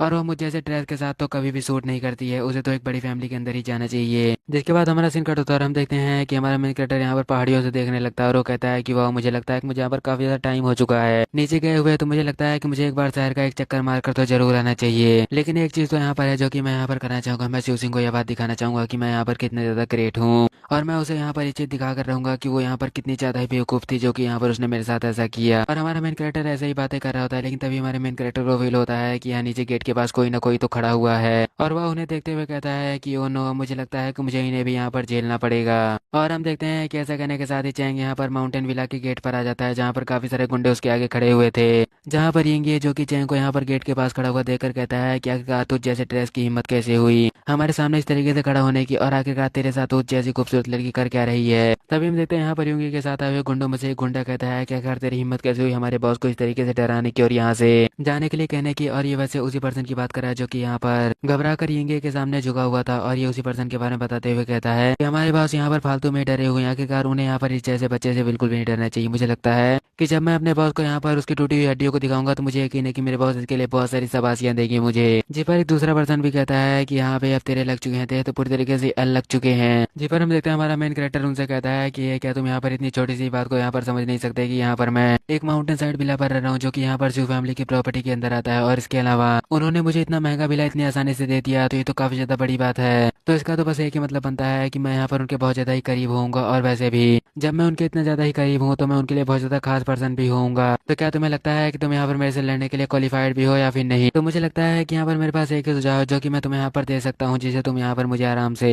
चोट पहुंचा पाओगे, नहीं तो तुम यहाँ पर शिव फैमिली को अपना दुश्मन बना लोगे। जी पर वो दोनों यहाँ पर घबराते हुए कहते हैं कि क्या सच में ऐसा भी कुछ बचा हुआ है, अगर है तो क्या तुम प्लीज मेरी मदद कर सकते हो यहाँ पर। जी पर हम देखते हैं चाहेंगे पर काफी गुस्से में कहता है क्लीन फैमिली ने मुझे बहुत ज्यादा बुरी तरीके से ट्रीट किया है, उन्होंने मुझे एक सर्वेंट बनाकर रखा, मैं यहाँ पर पूरी लाइफ ही सफर करता रहा हूँ, तो मुझे लगता है कि मैं यहाँ पर इस फैमिली को इतनी आसानी से नहीं छोड़ने वाला। तो अगर तुम इस फैमिली को ज्वाइन करते हो तो यहाँ पर तुम्हारे पास इक्वली राइट होंगे मुझसे लड़ाई करने के लिए। और भी इस बात को याद रखना कि तुम लोगों से मेरी फाइट के बाद मुझे लगता है कि यहाँ पर ज्यादा नहीं बल्कि तुम में से कोई एक ही दो पर्सन यहाँ पर जिंदा बच पाएगा। और हम देखते हैं कि यहाँ पर वो हमारे मेन कैरेक्टर की बात को सुनकर काफी ज्यादा ही घबरा चुके थे, और वो चारों घबराते हुए वहाँ पर काफी ज्यादा ही वियर्ड वियर्ड साउंड निकाल रहे थे। और हम देखते हैं कि वह चारों यहाँ पर घबराते हुए येंगे की तरफ देखते हैं, जहाँ पर येंगे तो एक जगह पर बैठकर सिगरेट फूंक रहा था, और वह उन चारों को अपनी तरफ देखता हुआ देखकर कहता है कि ये अपनी नजरों को बचा कर रखो, मैं यहाँ पर तुम में से किसी को सिगरेट नहीं देने वाला, अगर तुम्हें यहाँ पर इसे पीना ही है ना तो जाकर अपने पैसों से खरीद लो, और वैसे भी दूसरे की सिगरेट छीन कर पीना ये तो बिल्कुल भी अच्छी आदत नहीं होती। जिस पर वो सभी यहाँ पर येंगे को रोकते हैं और वह उसे सारी की सारी बातें बताने लगते हैं, जिस पर हम देखते हैं कि इन बातों को सुनने के बाद यहाँ पर येंगे काफी ज्यादा ही गुस्से के अंदर आ चुका था, और वो गुस्से में ही हमारे मेन कैरेक्टर को देखते हुए कहता है कि तू बास्टर्ड कहीं का, तेरी हिम्मत कैसे हुई, भले ही तेरी किस्मत इस बार बहुत अच्छी थी लेकिन तू यहाँ पर बहुत जल्दी ही पछताने वाला है।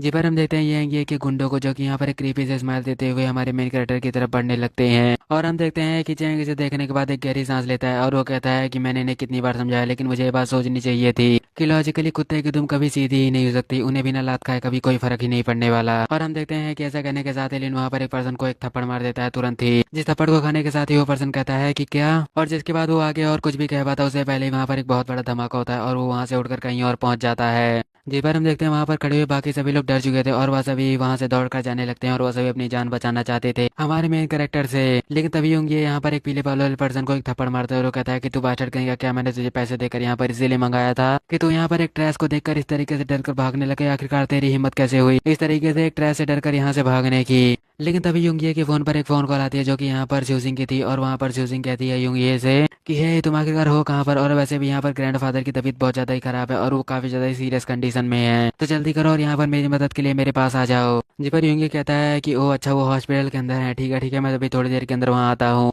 जिसके बाद युंगी यहाँ से जाने लगता है और वो जाते वक्त हमारे मेन कैरेक्टर से कहता है कि तू ट्रेस गई का, तेरी किस्मत बहुत ज्यादा अच्छी है, अभी तो उस बुढ़े को कुछ हो गया है तो मुझे अभी उसे देखने के लिए जाना होगा, तब तक तू यहाँ पर एंजॉय कर अपनी लाइफ। लेकिन वो बुढ़ा जैसे ही मर जाएगा ना उसके बाद तू देखियो मैं यहाँ पर तुझे सबक सिखाने के लिए बहुत जल्दी ही आऊंगा, तब तक तू यहाँ पर रुक और मेरा यहाँ पर रुक कर इंतजार कर। जी पर हमारा मेन कैरेक्टर कहता है कि हे क्या तुम मुझे बता नहीं सकते कि आखिरकार मिस्टर लिन को क्या हो गया और वो है कहाँ पर। जी पर युंगी कहता है कि तू यहाँ पर लिन फैमिली से बहुत पहले निकाल दिया गया है और वैसे भी ये हमारा फैमिली मैटर है, तो तुझ जैसे ट्रेस की यहाँ पर कोई भी औकात नहीं है कि तू यहाँ पर इस बारे में कुछ भी जान सके। और हम देखते हैं कि ऐसा कहने के साथ ही युंगी यहाँ पर अपनी गाड़ी में जाने लगता है, जिसे देखकर वो सभी गुंडे डर जाते हैं और वो कहते हैं कि बॉस आप कहाँ हमें छोड़कर जा रहे हैं। लेकिन वह लोग यहाँ पर और भी कुछ कह पाते उससे पहले ही चैंग उनके पास आकर खड़ा हो जाता है, और यहाँ पर चैंग अपने मन के अंदर कह रहा था कि भले उसकी ग्रैंड डॉटर ने यहाँ पर मेरे साथ कितना ही ज्यादा बुरा क्यों ना किया हो, लेकिन मिस्टर लिन तो हमेशा से ही मेरे साथ बहुत ज्यादा ही काइंड थे, तो मुझे लगता है कि ये बहुत ज्यादा गलत होगा कि अगर मैं उनकी इस बुरी सिचुएशन के अंदर भी उनकी कोई मदद न कर पाऊँ। जिसके बाद हम देखते हैं यहाँ पर चैंग उनसे गुस्से में पूछता है कि ये तुम में से उस कार का ओनर है कौन। जिस पर वो सभी यहाँ पर एक साथ कहने लगते हैं उस बंदे के बारे में जो कि यहाँ पर बेहोश हो चुका था, वो सभी कहते हैं कि यही बंदा यहाँ पर उस कार का ओनर है। जिसके बाद हमारा सीन कट होता है और हमें दिखाया जाता है हॉस्पिटल का सीन, जहाँ पर हमें दिखाया जाता है साउसियानियो को जो कि वहाँ पर डॉक्टर से कह रही होती है कि डॉक्टर प्लीज मेरे ग्रैंडफादर को यहाँ पर बचा लीजिए, चाहे आपको उसके लिए कुछ भी करना पड़े और इसके लिए चाहे जितने भी पैसे लगते हो मैं यहाँ पर वो सारे पैसे देने के लिए तैयार हूँ, प्लीज आप जल्दी कीजिए। जिस चीज को देखकर यहाँ पर वो डॉक्टर कहता है कि कतई पागल लड़की है ये, मिस प्लीज मेरी बात को समझने की कोशिश तो कीजिए, मैं एक डॉक्टर हूँ और इसके अलावा मैं एक इंसान भी हूँ, तो मैं यहाँ पर कोई गॉड नहीं हूँ जो कि हर चीजों को कर सकता है, और अभी हमारे पास वो डॉक्टर मौजूद नहीं है जो कि यहाँ पर इस ऑपरेशन को कर सकते हैं, तो मुझे माफ कीजिएगा, मुझे लगता है अभी इसके अंदर और भी थोड़ा टाइम लगने वाला है और मैं यहाँ पर कोशिश कर रहा हूँ उन डॉक्टर को यहाँ पर बुलाने की, लेकिन वो डॉक्टर बहुत ज्यादा ही फेमस है और मुझे नहीं लगता कि वो यहाँ पर आ भी पाएंगे, और इसके अलावा मुझे लगता है कि इसमें बहुत सारा टाइम भी खर्च होने वाला है। जी पर हम देखते हैं ये एंगियो पता नहीं कहाँ से निकाल कर इतना बड़ा पैसों का बंडल डॉक्टर के हाथों में रखता है और डॉक्टर के करीब आते हुए कहता है कि डॉक्टर प्लीज मेरी बात को सुनो, मैं यहाँ पर तुमसे कह रहा हूँ ना कि तुम उन्हें बचाओ, और जब मैंने यहाँ पर तुम्हें कह दिया है ना कि जाकर उन्हें बचाओ तो तुम यहाँ पर कर क्या रहे हो, जल्दी करो और जाओ उन्हें बचाओ। जी पर वो डॉक्टर अपने मन के अंदर कहता है कि कतई पागल बास्टर्ड है, आखिरकार इसे क्या लगता है हर चीज पैसों से ही की जा सकती है। जी पर हम देखते हैं कि तभी वहाँ पर हमारा मेन कैरेक्टर आ जाता है जो कि वहाँ पर उन डॉक्टर को बुलाते हुए कहता है डॉक्टर कैसा रहेगा कि मैं यहाँ पर इस कंट्री के सबसे ज्यादा बेस्ट डॉक्टर को आपके सामने ले आऊँ और आपको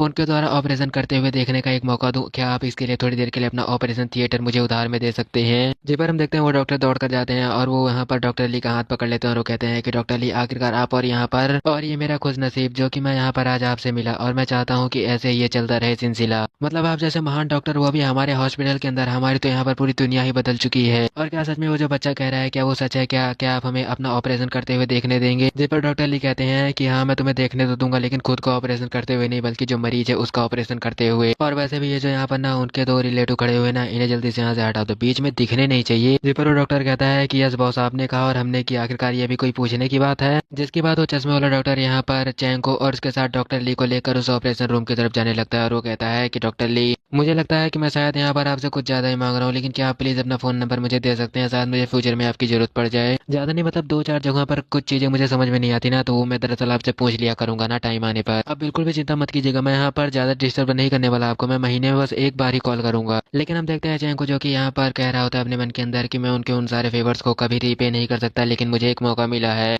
जब मैं इसके बदले उनके लिए थोड़ा बहुत तो कुछ कर ही सकता हूँ। जिसके बाद हम देखते हैं इन दोनों को जिन्हें की कोई इज्जत ही नहीं मिल रही थी, मतलब ऑपरेशन का फॉर्म भी भरने के लिए इन्हें नहीं मिला, जहाँ पर ये देखकर साउसियानियो चैंग आखिरकार ये सब तुम कैसे कर पा रहे हो, अभी तुम्हें हमारी फैमिली से निकले हुए बस कुछ ही दिन हुआ है और इसके अलावा जाते वक्त तो तुम काफी ज्यादा ही जख्मी थे, तो आखिरकार तुम मुझे इस परेशानी के अंदर छोड़ना क्यों नहीं चाहते। और इसके अलावा मैंने कभी तुम्हें लेन फैमिली से कभी बाहर भी नहीं जाने दिया, मैंने तो तुम्हें हमेशा ही उन दीवालों के बीच में बंद कर रखा। तो मुझे ये बात समझ में नहीं आती कि आखिरकार तुम स्यू फैमिली की यंग लेडी को कैसे जानते हो, और कुछ दिनों के अंदर ही इतने महान डॉक्टर को तुम इस तरीके से इतने अच्छे से कैसे जान सकते हो जो कि तुम्हारे कहने से यहाँ पर चले आए। मुझे समझ में नहीं आता चाहे कि तुम में मुझ में इतना बड़ा डिफरेंस कैसे हो सकता है? आखिरकार तुम हो कौन और मैं तुम्हारे बारे में अभी तक क्यों कुछ नहीं जानती थी। लेकिन ये एंगी है जो कि यहाँ पर गुस्से के अंदर कह रहा होता है कि चैंग आखिरकार तुम्हारी हिम्मत कैसे हुई ऐसा करने की। भले ही तुम एक बड़े डॉक्टर को जानते हो लेकिन तुम्हारी हिम्मत कैसे हुई मुझे इग्नोर करने की। एक बात को याद रखना कि बस मुझे एक बार मौका मिल जाए, जैसे ही मुझे मौका मिलेगा ना I will kick your S. Wing को जो कि यहाँ पर किस चीज के बारे में सोचकर परेशान हो रही थी और इस चीज को नोटिस कर यहाँ पर मिस विंग के ग्रैंडफादर भी इस बारे में उनसे पूछ लेते हैं और वह कहते हैं कि क्या तुम यहाँ पर चैंग के बारे में सोच रही थी। जिस चीज को सुनकर मिस विंग शर्माने लगती है और वो मना कर देती है, जिस पर मिस विंग के ग्रैंडफादर कहते हैं कि तुम मेरी पोती हो और तुम मुझसे चीजों को इतनी आसानी से भी नहीं छिपा सकती।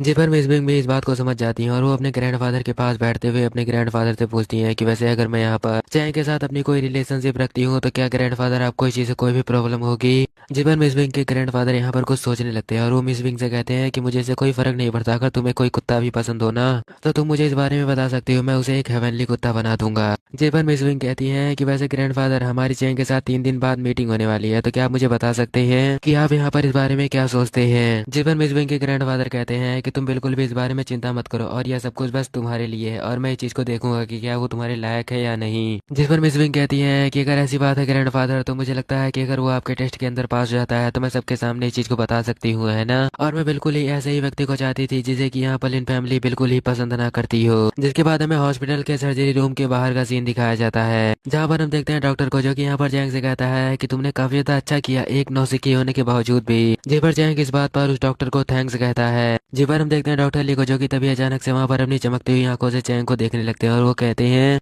कि आखिरकार तुम्हें यहाँ पर मेरी जरूरत क्यों पड़ गई, तुम्हारे पास वह चीज नहीं है क्या, क्योंकि तुम उन्हें उस गोली से भी तो ठीक कर सकते थे। जिपर जैंग यहाँ पर घबराते हुए कहता है कि फिलहाल के लिए मेरे पास इस बारे में बताने को कुछ भी नहीं है। हालांकि मैं लिन फैमिली के अंदर ही पला बड़ा हूँ लेकिन वहाँ पर मेरी हैसियत तो एक कुत्ते से भी ज्यादा कम है और मिस्टर लिन के अलावा उस फैमिली के अंदर ऐसा कोई भी नहीं है जिसे कि मेरी यहाँ पर परवाह हो। यहाँ तक कि शिव सिंह जिसे कि मैंने हाल ही के अंदर अभी डिवोर्स दिया था उसे भी मेरी कोई परवाह नहीं थी, लेकिन मैं यह जानकर काफी ज्यादा ही खुश हूँ कि जिसे मेरी परवाह थी आज मैं उसकी मदद कर पाया। और हम देखते हैं कि जिस बात को सुनकर यहाँ पर डॉक्टर लिन कहते हैं कि तुम्हें यह कहने की कोई भी जरूरत नहीं है और वैसे भी मैं तो तुम्हारा यहाँ पर डिसाइपल हूँ और वह मिस्टर शिव थे जिन्होंने की यहाँ पर मुझे भेजा है। जिस बात को सुनकर यहाँ पर जैंग कहता है कि ओह ऐसी बात है, बट वो यहाँ पर शर्मा भी रहा था। लेकिन तभी वहाँ पर यांग आने के साथ ही गुस्से में चैंग का नाम लेता है और हम देखते हैं यांग को जो कि यहाँ पर उन्हीं गुंडों को लेकर आया था जो अभी थोड़ी देर पहले चैंग से पिट चुके थे और बेचारों को तो चैंग ने यहाँ पर इस तरीके से मारा था ना कि उनकी हिम्मत नहीं हो रही थी चैंग को अपना फेस दिखाने की। जी पर चैंग यहाँ पर युंगी को फुल्ली इग्नोर मारते हुए डॉक्टर ली से कहता है कि वैसे आखिरकार हम किस बारे में बातें कर रहे थे। लेकिन तभी हम देखते हैं वहाँ पर एक नए पर्सन की एंट्री होती है जिसका नाम ब्रदर हो होता है और हम देखते हैं कि उसे देखकर युंगी कहता है कि ब्रदर हो आखिरकार आप और यहाँ। जी पर वो पीले वाला पर्सन जिसका नाम होयून है वो कहता है कि आखिरकार कितना बड़ा संयोग है कि तुम भी यहीं पर हो। लेकिन तभी हम देखते हैं होयून को जो कि यहाँ पर फुल्ले युंगी को इग्नोर मारता है और वो सीधा चैंग के पास जाने के बाद कहता है कि मिस्टर चैंग आखिरकार आप और यहाँ पर ये मिले कितनी ज्यादा खुशनसीबी की बात है। जिपर चैंग यहाँ पर घबराते हुए कहता है कि वो तो ठीक है लेकिन आखिरकार आप है कौन। जिपर होयूंग यहाँ पर चैंग को बताने लगता है कि मैं तो बस एक नॉर्मल सा पर्सन हूँ और मैं थोड़ा बहुत तो यहाँ पर फाइटिंग के अंदर अच्छा हूँ और इसके अलावा मुझे यहाँ पर तुम्हारे घर को स्कॉट करने के लिए कहा गया था तो मैं इसी सिलसिले में तुमसे मिलने के लिए आया था। जीवन हम देखते हैं युंगी को जो कि हैरान होता है और वो अपने मन के अंदर कहता है कि चैंग आखिरकार इस जैसे बंदे को अपने लिए स्कॉट करने के लिए कैसे रख सकता है। तभी होयून यहाँ पर बताने लगता है कि वैसे शिव फैमिली ने तुम्हारे लिए एक बैंक्वेट को रखा है वो भी रात के वक्त, तो ये हमारे लिए काफी ज्यादा हॉनर की बात होगी कि आप जरूर वहाँ पर आए। जीवर चैंग कहता है कि क्या मेरे लिए एक बैंक्वेट, मुझे नहीं लगता कि बिल्कुल भी सही रहेगा मेरे लिए। और होयून ये वही पर्सन है जो कि पहले चैप्टर के एंड में हमारे मेन कैरेक्टर को धमका रहा होता है और वो यहाँ पर इस बात को सुनकर काफी ज्यादा गुस्से के अंदर आ जाता है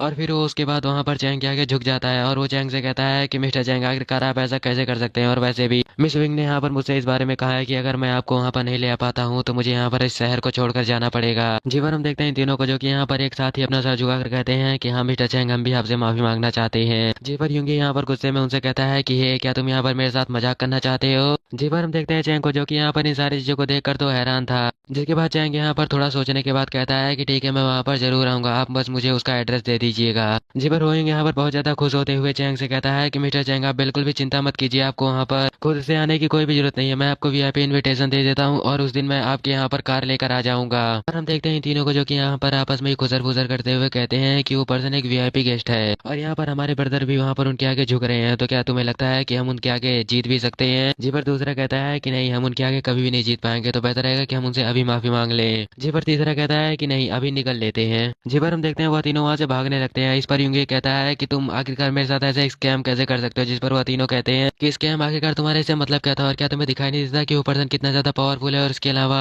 क्या तुम्हें लगता है कि तुम कभी उसके आगे टिक भी पाओगे? मुझे नहीं लगता कि तुम उसके आगे कभी टिक भी सकते हो। और मैं तो कहना चाहूंगा कि अगर तुम उससे लड़ने की कोशिश करते हो तो मुझे लगता है कि तुम बहुत बड़े बेवकूफ होगे। जी पर यहाँ पर यूंगी अपने फोन को निकाल कर किसी को फोन कॉल करने लगता है और जब तक यहाँ पर यूंगी फोन कॉल करता है तब तक यहाँ पर हो यूंग और चैंग आराम से बातें करते हुए वहां से चले जाते हैं। और हम देखते हैं यूंगी को जो कि यहाँ पर फोन कॉल करते हुए कहता है कि ये बेवकूफ कहेंगे, अगर नहीं क्या लगता है कि मेरे आगे टिक भी पाएंगे। और यहाँ पर यूंगी किसी के पास फोन कॉल करते हुए कहता है कि बैंक्वेट वाला मैटर मैं तुम्हारे ऊपर छोड़ता हूँ, मुझे लगता है कि तुम मुझे बिल्कुल भी निराश नहीं करोगे। जिसके बाद हमें इंपीरियल पैलेस होटल को दिखाया जाता है जो कि यहाँ पर पिंक सिटी का सबसे ज्यादा एक्सपेंसिव होटल है। और इसके अलावा यहीं पर आज हमारे मेन कैरेक्टर का बैंक्वेट भी होने वाला है। और हम देखते हैं चैंग को जो कि यहाँ पर उस होटल के अंदर अपने लिए एक रेस्ट करने की जगह को ढूंढ रहा होता है। जिसके बाद हमें चैंग चैंग के कुछ क्लासमेट को दिखाया जाता है जिनमें से लड़के का नाम ह्यूंग होता है और लड़की का नाम साउ साउ होता है। और इसके अलावा ये लोग स्कूल के टाइम से ही चैंग से बहुत ज्यादा नफरत किया करते थे। तभी हम देखते हैं साउ साउ को जो कि वहाँ पर चैंग को बुलाते हुए कहती है कि चैंग अगर तुम भी यहाँ पर हो, मुझे लगा नहीं था कि तुम यहाँ पर होगे, लेकिन अगर तुम यहाँ पर हमें ज्वाइन करना चाहते हो तो तुम ज्वाइन कर सकते हो, लेकिन अगर तुम यहाँ पर हमें शर्मिंदा ना करो तो फिर। जी पर ह्यूंग कहता है कि शर्मिंदा ना करो, क्या तुम्हें लगता भी है कि उसके पास कोई इन्विटेशन भी होगा यहाँ पर आने का? वो जरूर यहाँ पर खाने के लिए आया होगा, वो अभी चुपके से यहाँ पर, तो क्या वो हमारे साथ ज्वाइन होने के लायक भी है? जी पर चैंग तो पीछे मुड़कर पहले उन्हें देखता है और फिर आगे बढ़ते हुए कहता है कि नहीं, मेरे पास टाइम नहीं है, मुझे एक मीटिंग को अटेंड करना है। जी पर साउ साउ यहाँ पर जोर से हंसने लगती है और वो चैंग से कहती है कि तुम यहाँ पर ये मत बताओ कि तुम यहाँ पर वापस से अपनी पहले वाली बीवी से, मेरा मतलब है शिव सिंह से, यहाँ पर माफी मांग के उसके साथ वापस से अपना रिश्ता जोड़ने के लिए आए हो। लेकिन मैं यह बात तुम्हें पहले से ही बता देना चाहती हूँ कि ये सब करना बेकार है, और वैसे भी तुम यहाँ पर बस उसके सर्वेंट बनने के ही काबिल हो, तो तुम्हें बस इस चीज के ऊपर ध्यान देना चाहिए। जी पर चैंग कहता है कि इतने साल बीत गए लेकिन तुम अभी भी पहले की तरह बहुत ज्यादा एरोगेंट हो, और इसके अलावा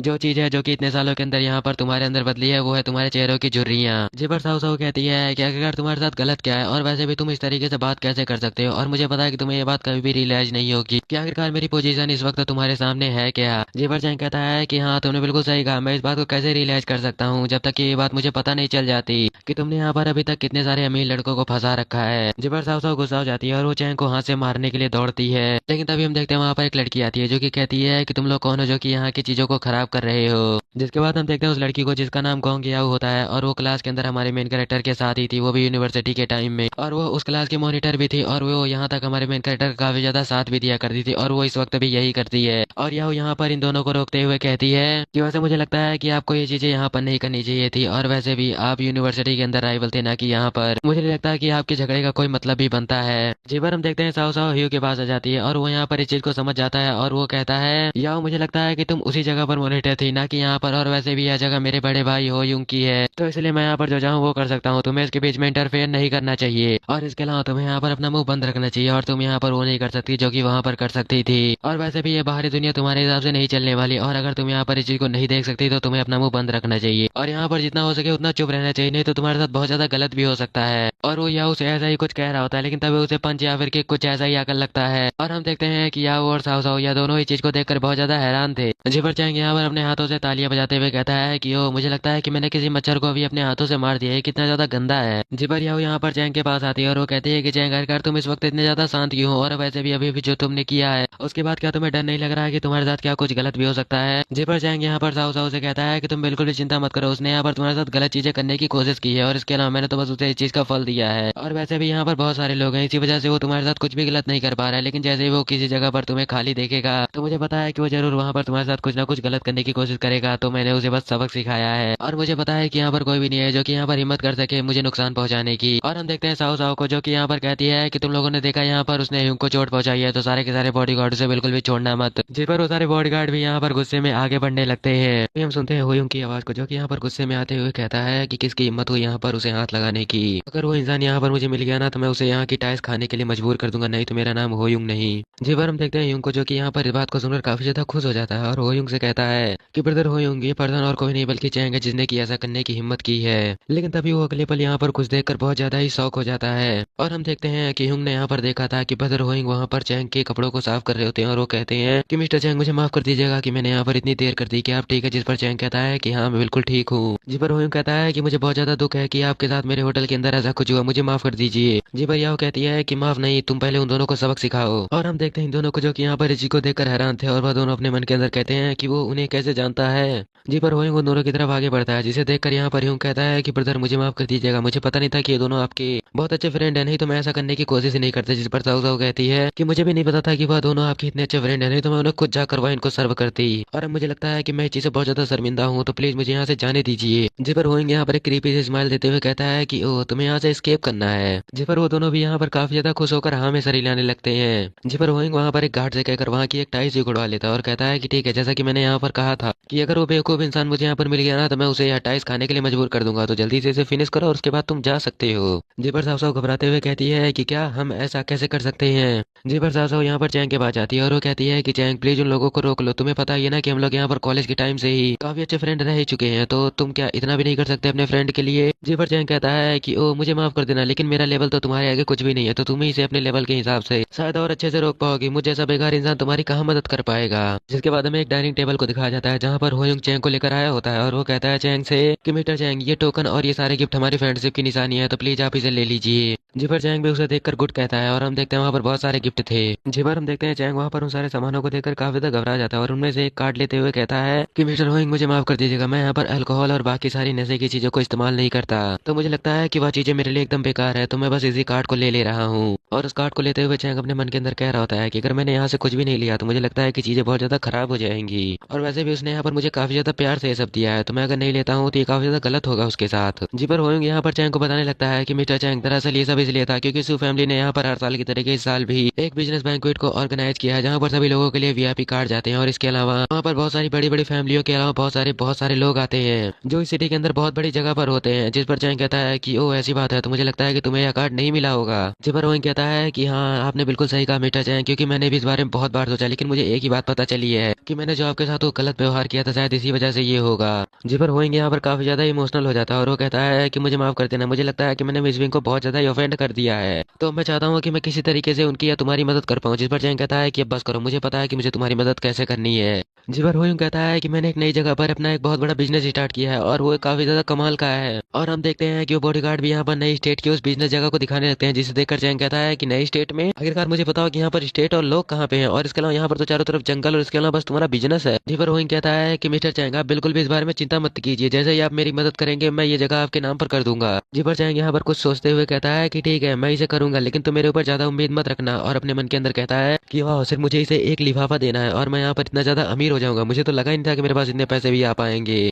जी पर रोइंग कहता है कि आपने कह दिया मिस्टर चैंग और मैंने मान लिया, कागज आए ना आए उससे फर्क नहीं पड़ता, यह जगह आपसे आपकी हुई। जिसके बाद हम देखते हैं वो बैंक्वेट वहीं पर खत्म हो जाता है और चैंग जब वहां से बाहर आता है तो वह उसी जगह को देख रहा था और कुछ सोच रहा था, और इसी के साथ हम देखते हैं इन दोनों को जो कि यहाँ पर आपस में बातें कर रहे थे कि हाय रे मेरे दांत, मुझे लगता है कि मुझे डेंटिस्ट को अपने आप को दिखाना पड़ेगा। जी पर साव साव कहती है कि नहीं, मुझे लगता है कि मुझे अपनी फुल बॉडी का चेकअप कराना पड़ेगा, कहीं मेरी खूबसूरती खराब ना हो जाए। लेकिन तभी हम देखते हैं चैंग के फोन पर यहाँ पर मिस्टर लिन की कॉल आती है, जिसे देखकर चैंग हैरान होता है और काफी ज्यादा खुश भी होता है। लेकिन जैसे ही चैंग इस फोन कॉल को उठाता है मिस्टर लिन चैंग से कहते हैं कि प्लीज तुम यहाँ पर चले आओ, मुझे तुम्हारे बारे में तुम्हें कुछ ज्यादा जरूरी बताना है। इसी के साथ हम देखते हैं कि चैंग यहाँ पर मिस्टर लिन के हाथों को पकड़ता है और वो कहता है कि ग्रैंडफादर आखिरकार आपने मुझे यहाँ पर क्यों बुलाया। जहाँ पर मिस्टर लिन खांसते हुए कहते हैं कि मुझे माफ कर देना, मेरी फैमिली के अंदर तुम्हारे साथ इतना ज्यादा बुरा किया जाता रहा, लेकिन इसके बावजूद भी तुम यहाँ पर मेरे से मिलने के लिए तैयार हो गए, सच में मैं तुम्हारा बहुत ज्यादा ही आभारी हूँ, तो मुझे लगता है कि मुझे मरने के बाद कोई भी दुख नहीं होगा। जिस पर चैंग कहता है कि नहीं आप कुछ ज्यादा ही गलत कह रहे हैं, और वैसे भी वो आप नहीं थे जिन्होंने कि यहाँ पर मेरे साथ ऐसा कुछ किया है, और वैसे भी अगर आप मुझे कभी गोद नहीं लेते तो मुझे भी नहीं लगता कि मैं कभी जिंदा भी बच पाता। जिस पर मिस्टर लिन कहते हैं कि नहीं चैंग तुम ऐसा मत कहो, और वैसे भी मैंने तुम्हें यहाँ पर इस बारे में बताने के लिए नहीं बुलाया है। जी पर चैंग कहता है कि ये किस बारे में हो सकता है। इस पर मिस्टर लिन कहते हैं कि ये तुम्हारे फादर के बारे में है, क्योंकि मैं तुम्हें बताना चाहता हूँ कि तुम्हें किसी ऑर्फनेज से अडॉप्ट नहीं किया गया है, बल्कि 20 साल पहले हमारी फैमिली एक मछुआरों की फैमिली थी